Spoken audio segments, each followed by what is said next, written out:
Ça s'est passé en direct dans le Felmob TV. Rejoins-nous sur Instagram pour ne rater aucune actualité de l'émission. Et active la cloche des notifications pour ne manquer aucun direct. Bonne vidéo. Juste avant de commencer l'interview, je m'excuse du son de la vidéo, c'est parce que je n'utilise pas mon micro habituel pour réaliser cette interview. Bienvenue à tous dans l'interview de The Brick Parody. The Brick Parody, c'est un youtubeur portant sur le thème de Ninjago. Vous le connaissez sûrement, il va bientôt atteindre les 1000 abonnés, c'est pour ça que je vais l'interviewer aujourd'hui. Il réalise des vidéos sur Ninjago, il dévoile des leaks, il fait des MV, il a aussi une chaîne secondaire où il fait des brickfilms. T'intéresses-tu aux brickfilms réalisés par les autres youtubeurs Ninjago? Et as-tu déjà tenté de créer un brickfilm? Oui, et en particulier, je m'intéresse aux brickfilms de la production Juré et de Frosty, mais j'ai aussi déjà tenté de créer mes brickfilms, d'ailleurs je continue à en créer. J'ai d'ailleurs créé une deuxième chaîne il n'y a pas longtemps et un compte bric-à-brac. Le compte bric-à-brac s'appelle The Brick Parody et la chaîne YouTube s'appelle LN Studio Ninjago. Je poste donc tous mes brickfilms dessus, je fais du Ninjago et du Hidden Side. Tu as commencé tes vidéos il y a combien de temps? Et pourquoi as-tu commencé? Alors, ce n'est pas tout jeune, j'ai commencé YouTube exactement le 16 juin 2016, il y a donc presque 4 ans, et c'était pour partager ma passion autour de Ninjago, et découvrir si d'autres personnes faisaient aussi ça sur YouTube. D'ailleurs, j'ai découvert en premier Lego Fans, c'est le youtubeur que je suivais dès le début. Les 1000 abonnés arrivent à grands pas. Est-ce que tu nous prévois un événement ou une grosse vidéo? Oui, c'est vrai, je commence vraiment à devenir assez populaire dans le Ninjago YouTube Game. 1000 abonnés, c'est quand même déjà pas mal et c'est dans le podium. Je prévois d'ailleurs un live spécial. Donc dans ce live, je vais jouer à Lego World, Ninjago le film, le jeu vidéo. Ce sera un live gaming sur un jeu Lego et tous mes abonnés pourront interagir avec moi. Mais pour les 1000 abonnés, c'est un truc assez maigre. Du coup, je prévois encore une autre grosse vidéo, mais ça, je ne sais pas encore ce que je vais faire dedans. Quel est ton avis sur Ninjago saison 11, chapitre 1, chapitre de feu et le chapitre de glace? Alors, je n'aime pas du tout le chapitre de feu, mais je préfère largement le chapitre de glace.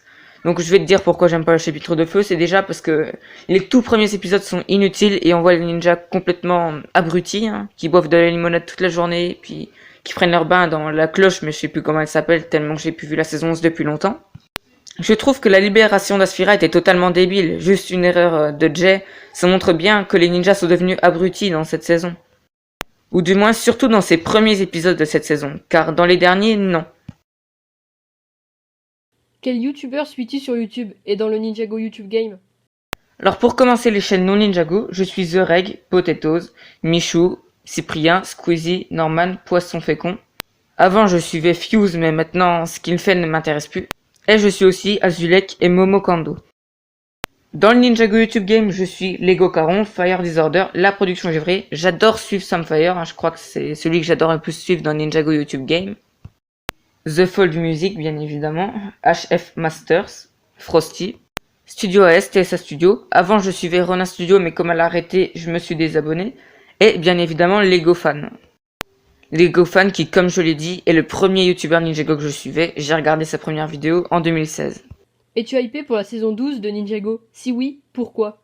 Alors oui, j'ai une énorme hype autour de la saison 12. Et je pense aussi que beaucoup d'autres fans de Ninjago ont une grosse hype à propos de la saison 12. Pourquoi? Eh bien, parce que déjà les sets sont pas mal, les tenues sont géniales, et surtout le thème gaming, ça change. Cet univers saison 3 de Ninjago, tu vois. Et aussi, il faut savoir que je suis un grand gamer, un grand fan de gaming. Moi, je joue à fond à la console, à Ninjago le film, le jeu vidéo, Lego World, et surtout en ce moment Fortnite. Et je sens qu'après le chapitre de feu et la saison 11, un peu en globalité, bien qu'il y ait quand même eu des bons épisodes, était un échec pour moi de la part de Lego et de l'équipe de Ninjago. Je sens que cette saison 12 va relancer Ninjago au sommet de sa force. J'ai déjà acheté tous les sets. Je sais que les premiers épisodes sont déjà sortis, mais je ne les ai pas regardés parce que j'attends de les regarder en français. Je ne veux pas me faire spoiler. Donc oui, j'ai hâte de voir ce que nos ninjas préférés vont faire dans nos jeux vidéo préférés. Eh bien voilà, écoute, moi j'ai été heureux d'être interviewé par toi pour le Felmob TV. Je pense que je serai sûrement dans le chat en direct quand cette interview passera. Du moins, j'espère pouvoir. Sinon, c'était The Brick Parody en direct pour le Felmob TV. Ciao. Ça s'est passé en direct dans le Felmob TV. Rejoins-nous sur Instagram pour ne rater aucune actualité de l'émission. Et active la cloche des notifications pour ne manquer aucun direct.